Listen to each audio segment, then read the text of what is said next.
Hey, this is Charles with IGN, and I've been checking out the Counter-Strike Global Offensive beta. This is the PC version of the game. Counter-Strike Global Offensive is also coming to PlayStation 3 and Xbox 360 eventually, but right now the beta test is PC only. If you're looking at the buy menus there, you notice some spaces in the wheel.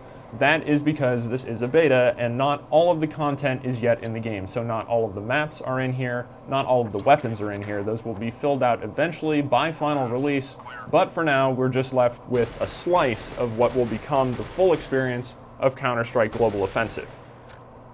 If you've never played Counter-Strike before, it can be an extremely punishing experience. You die very quickly if your opponent is remotely accurate.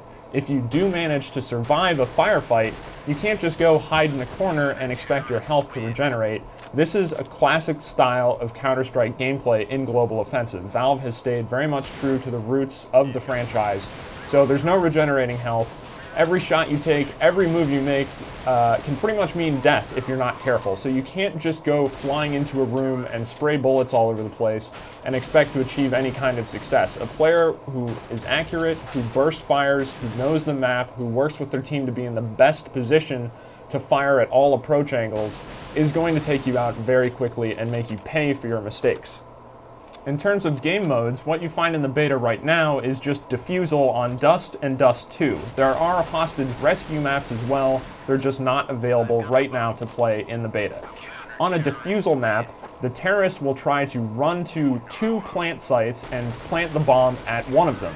The counter-terrorist job is to try and stop them from planting the bomb. If it is planted, their job is to try and defuse the bomb before the bomb actually explodes. And then one team wins if they're able to kill the rest of the team before the bomb is planted. In terms of how the game works, as you make kills and win rounds, you'll make money, and then you can use that money to buy better weapons and gear. If you manage to survive a round, you will retain that gear when you respawn again for the next round, which is certainly incentive to stay alive. In terms of what you buy pistols, you buy submachine guns, you can buy assault rifles, you can also buy very powerful sniper rifles, and if you're good, you can absolutely dominate with something like the AWP that does ridiculous damage with every hit.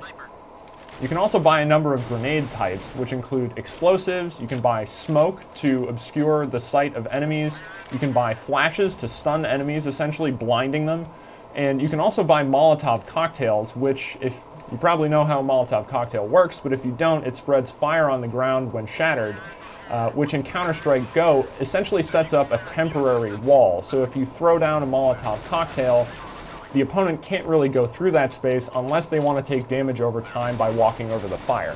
Considering how valuable health is in Counter-Strike, that's really not a very good idea. Now there are 2 main play modes in the beta right now. There's casual mode and there's competitive mode.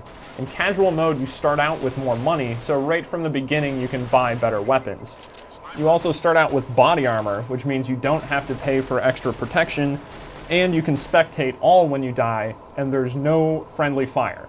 If you play on competitive mode, you start out with a little bit of money, there is friendly fire, and you can't spectate all when you die, so that's for the more seasoned player who doesn't really need time to get used to how Counter-Strike works. If you have played Counter-Strike before, Counter-Strike Go is going to feel very familiar. A popular map like Dust 2 has barely been changed at all. It's been given a visual update, but in terms of the actual architecture of the map, it all pretty much works the same.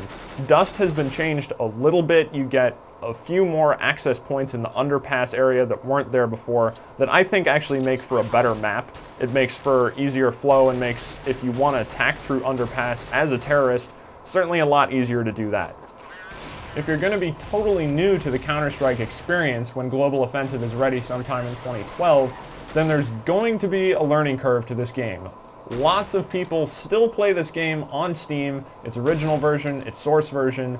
There is a very much entrenched player base associated with this game that probably know the layouts of the maps better than they know the floor plans of their own home. I don't know if that's a fair thing to say, but suffice to say there are a lot of people extremely familiar with this game. So you can play with bots if you want, if you don't quite want to do the online experience yet. There are various difficulty levels of them that should provide a good challenge for new players so you can learn the map layout and learn how the game flows. We'll be checking out more of the Counter-Strike Go beta here at IGN as it continues, and we'll bring you all the updates as more content is added in. For more on CSGO, head over to IGN.com.